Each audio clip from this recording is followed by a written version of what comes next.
వస్తే పేరెంట్స్ పరంగా, అత్తయ్యల పరంగా కూడా ఎంత హ్యాపీగా ఫీల్ అవుతారనేది మీరు ఇక్కడ చూస్తున్నారు. మాది విజయనగరం.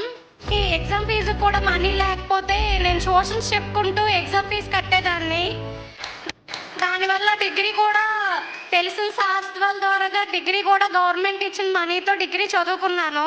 మధ్యాహ్నం 2 to 4 వరకు డిగ్రీలో ఏం చెప్పారో చదువుకునేదాన్ని. మా పక్క విలేజ్ కేల్పురం, అక్కడ 3 ఇళ్ళ ఇంటి పనికి వెళ్ళేదాన్ని. 5:30 to 7:30 ట్యూషన్ చెప్పడానికి వెళ్ళేదాన్ని. మ్యారేజ్ ప్రపోజల్ వచ్చింది. ఫస్ట్ ఆఫ్ ఆల్ వద్దన్నాను. ఇక్కడితో నా ఎండ్ కార్డ్ పడిపోయింది నా చదువుకి అనుకున్నాను. వయసు అయిపోయి అప్పు తీర్చుకోలేని తల్లిదండ్రుల్ని 4,50,000 అప్పు చేయించి నేను ఇటు వచ్చాను అని చాలా కుమిలిపోయాను లోపల. బిగ్గెస్ట్ మైనస్ ఏంటంటే నేను తెలుగు మీడియం బ్యాక్గ్రౌండ్.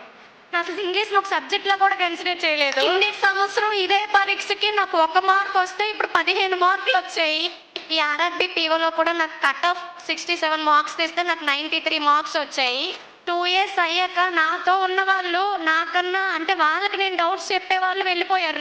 అంటే జాబ్ కొట్టి ఆ రోజు మొదలు పెట్టాను. 6 నెలలు ఆపకుండా హిందూ న్యూస్ పేపర్ చదివాను. ఈరోజు ఇక్కడ నిల్చున్నాను.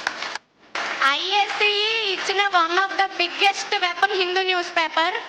ఎవరైనా ఇంగ్లీష్ డ్రాబ్యాక్ ఉంటే ఇదే చేయండి. హిందూ న్యూస్ పేపర్ వల్ల 1 రీడింగ్ స్కిల్స్ ఇంప్రూవ్ అవుతాయి, 2 వొకాబులరీ ఇంప్రూవ్ అవుతుంది, 3 కరెంట్ అఫైర్స్ మెయిన్లీ కవర్ అవుతాయి.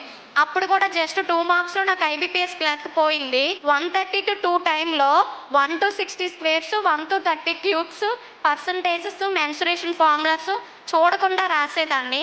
నాకు వచ్చినా సరే చూడకుండా రోజు రాసేదాన్ని. అలా రాయడం వల్ల నాకు క్వాలిక్యులస్ స్పీడ్ పెరిగింది.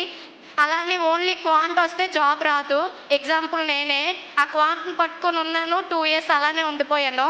6 నెలల మంది కాదని కష్టపడండి. పీఓ జాబ్ మీ చేతిలో ఉంటుంది.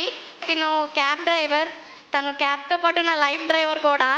ఇంకా ఇతని సపోర్ట్ వల్లే నా లైఫ్ స్టడీ అనే యూటర్న్ తీసుకుంది. ఇంకా చివరికి ఆర్ఆర్బీ పీఓ అనే గ్రీన్ సిగ్నల్ క్రాస్ చేశాను. Thank you so much Baba.